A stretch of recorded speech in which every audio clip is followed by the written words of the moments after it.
자, 한미반도체는 지금 한 40% 수익률 나오고 있는데 보유자분들 이거 하나만 기억하면 됩니다. 저희가 이 구간에서 계속 쫄지 않고 가져갔던 이유가 뭐였어요? 두 가지가 있었죠. 첫 번째, 힘을 응축시키는 모습인 것 같다. 그리고 두 번째, 그게 발사될 때에는 반도체에 대한 호재도 있겠지만 한미반도체의 개별 호재일 가능성이 높을 것 같다. 그리고 실제로 지금 그렇게 움직이고 있습니다. 개별적인 기대감을 가지고 힘을 분출하는 모습이에요. 이제 분출되기 시작했는데 매도할 이유는 없다. 이게 첫 번째고요. 두 번째, 아까 말씀드린 대로 HBM 시장에 대해 본다고 하더라도 이제는 최근에 조금 부각이 안 되다가 다시 부각이 되기 시작하는 모습이 아닐까라고 판단을 한다. 한 주도 매도하지 말고 차분히 가져가면 된다. 40%가 되건 뭐 50%가 되건 그냥 가져가면 된다. 그래서 지금 40% 소익률에 놀라지 마라. 놀랄 거 없다. 이 말씀을 드리는 겁니다. 자, 그리고 신규 회원분들께 공지 하나 하겠습니다. 저희는 지금 2026년을 위한 포트폴리오를 설계하고 있고 지금 우리가 잡아둬야 하는 종목은 분명합니다. 그 종목들이 뭐냐?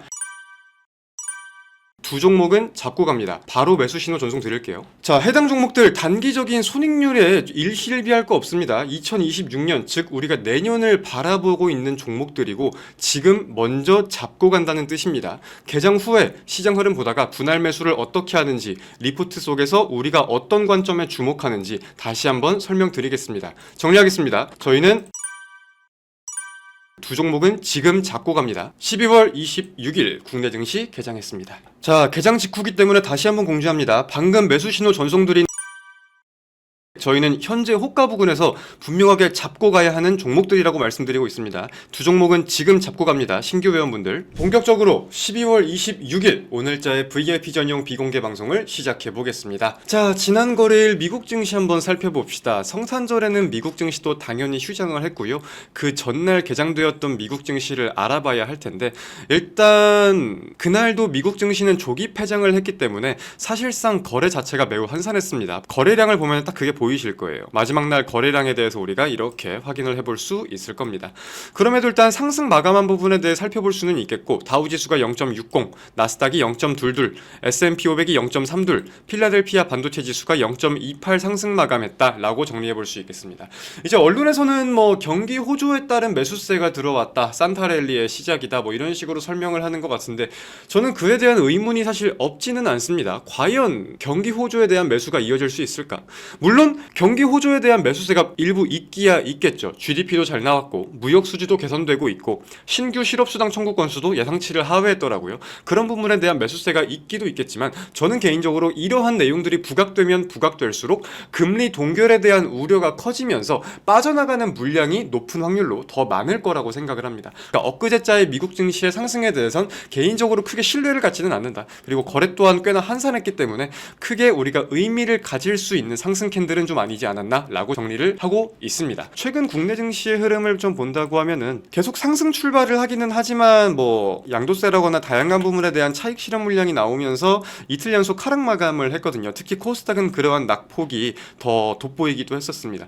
그래서 아마 오늘은 좀 어떤 모습을 보일지 개인적으로 오늘은 좀 양봉을 보일 것 같기는 한데 한번 좀 흐름을 잘 체크해 볼 필요가 있겠습니다. 대주주 양도세 회피에 대해서 많은 분들이 알고 계실 거예요. 저 또한 코스닥의 차익 실현 물량이 나오는 거는 그러한 영향이 좀 크다고 생각을 하고 있고 근데 그 대주주 양도세에 대한 기준일이 오늘까지입니다. 오늘 보통 이제 시장에서는 마지막 거래일까지 보유를 하고 있으면 대주주로 잡힌다라고 하잖아요. 근데 주식은 T+2죠. 즉 결제일 이틀에 대한 구조가 있다 보니까 그 30일 되기 이틀 전 마지막 거래일이 오늘이잖아요. 그러니까 오늘 보유를 하고 있으면 대주주 기준에 포함이 되는 거고 오늘 매도를 하면은 대주주 기준에 포함되지 않는 거거든요. 그래서 그 기준일에 대한 그게 오늘까지다. 해당 이슈는 오늘까지 반영이 될 거고 이제 다음 주부터는 빠져나간 수급이 다시 돌아오는지 여부를 보는 게 중요한 시점일 거다라고 정리도 해볼 수 있겠습니다. 자, 그리고 신규 회원분들께 공지 하나 하겠습니다. 저희는 지금 2026년을 위한 포트폴리오를 설계하고 있고 지금 우리가 잡아둬야 하는 종목은 분명합니다. 그 종목들이 뭐냐?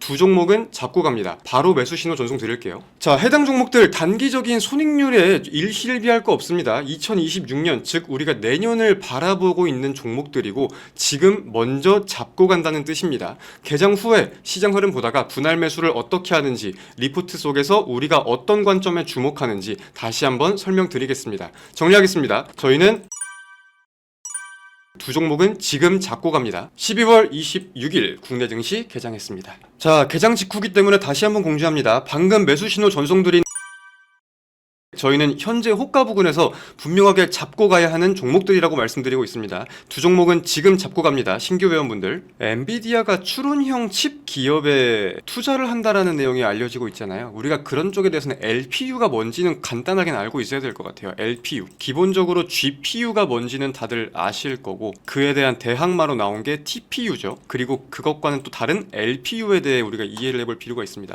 GPU는 사실 다들 알고 계실 겁니다. 범용, 글로벌 표준 범용일 거고 TPU는 연산을 비롯한 특정 분야에 대해서 조금 이제 특화되어 있는 칩이라고 우리가 이해를 해볼 수 있겠습니다. 그리고 구글의 활용 사례가 꽤나 좀 긍정적으로 들려오면서 최근에도 꽤나 강하게 부각이 되기도 했어요. 전력 소모 또한 적은 편이기 때문에 시장에서 더 부각이 되는 경향도 있습니다. 그리고 마지막으로 우리가 지금 알아둬야 되는 건 LPU라는 건데 이거는 아까 추론형 칩이라고 했잖아요. 추론에 굉장히 특화되어 있는 칩이에요. 근데 이제 학습은 안 되는데 추론에는 되게 특화가 돼 있다. 이 포인트에 우리가 집중을 해봐야 되는 거고요. 이 말인즉슨 기존에 나와 있던 정보를 정리해가지고 추론을 하는 데에 대해서는 가장 특화되어 있다라고 정리할 수 있는 겁니다. 그래서 엔비디아의 행보에 대해서 좀 굳이 해석을 해보자고 한다면 TPU를 가지고 시장의 파이가 커지는 것 같고 GPU에서 파이가 작아지는 것 같으니까 AI 내에서 나름대로 비중을 계속 차지하기 위해서 그 다음 칩을 먼저 선점해 두려는 기조가 아닐까? 저 같은 경우는 그렇게 좀 생각을 하고 있거든요. 그래서 LPU에 대한 내용도 한번 우리가 좀 차분하게 볼 필요는 있다. 대한민국 증시에서 관련주는 따로 없습니다. 잠시만요. 이거 좀 같이 보고 갑시다. 기업가치 재고 계획에 대해서 홈페이지에 자세히 풀어놨다고 하는데 그 섹션이 어떻게 나눠지는가를 좀 봐보면 첫 번째, 마이크론으로부터 탑 서플라이어를 수상했다. 관계가 굉장히 훌륭하다는 것을 입증하는 내용일 거고 이거는 근데 사실 우리가 알고 있던 내용이죠. TC본더 세계 인류 상품 선정 이것도 우리가 알고 있던 내용이죠. 자 보세요.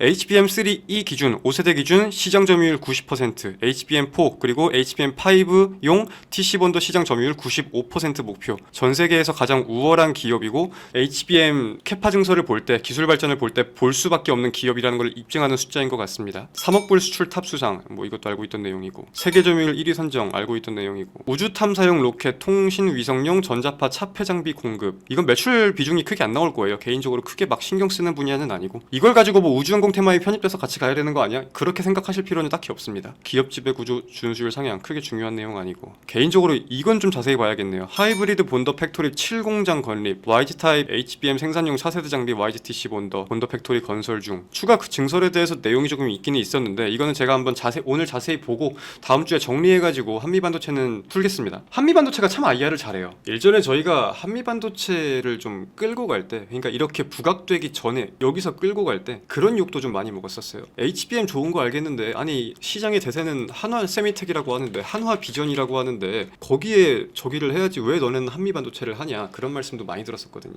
보이시죠? 단순하게 시장의 반응이 대세가 모여서 수급이 여기에 쏠려서 이게 신규 상장주라서 그런 관점으로 시간과 돈을 투자할 수는 없습니다. 최소한 우리에게 시간과 돈을 투자할 때는 분명히 납득할 수 있는 이 기업에 대한 강점이 있어야 합니다. 근데 신흥 강자가 아니라 저희는 한미반도체가 TC 본딩 시장에서 분명하게 차지하고 있는 비중이 그리고 그 포지셔닝이 되어 있는 거를 믿고 거기에 주목을 해야 된다고 생각을 했던 거고 이 상승분을 지금 다 가져가고 있는 거죠. 테마성인 상승이랑 진짜 기업의 가치가 부각되는 상승이랑은 아예 다르다라는 것을 이해를 하셔야 돼요. 네이버도 어렵게 생각할 게 없습니다. 한미반도체에 대해 말씀을 드리듯이 제가 좀 워딩을 좀 강하게 하기는 해요. 한미반도체가 없으면은 HBM의 발전은 없다 뭐 그런 식으로 말씀을 드리긴 하는데 마찬가지입니다. 네이버가 없으면 대한민국에 AI가 없습니다. 그 관점으로 그냥 계속 끌고 가는 거예요. 애초에 조금 원래 주식을 하신 지 얼마 안 됐거나 단기적인 손익률 왔다 갔다 하는 거에 계속 감정이 동요된다고 하면 일봉을 보지 마세요. 월봉을 보세요. 월봉을. 주봉도 보지 마세요. 월봉을 보세요. 이거는 매도에 대한 고민 자체를 해본 적이 없어가지고 차분하게 보면 됩니다. 그리고 하나솔루션은 아까 말씀드린 전력난에 대해서 우리가 분명히 대한민국 정책 수혜주로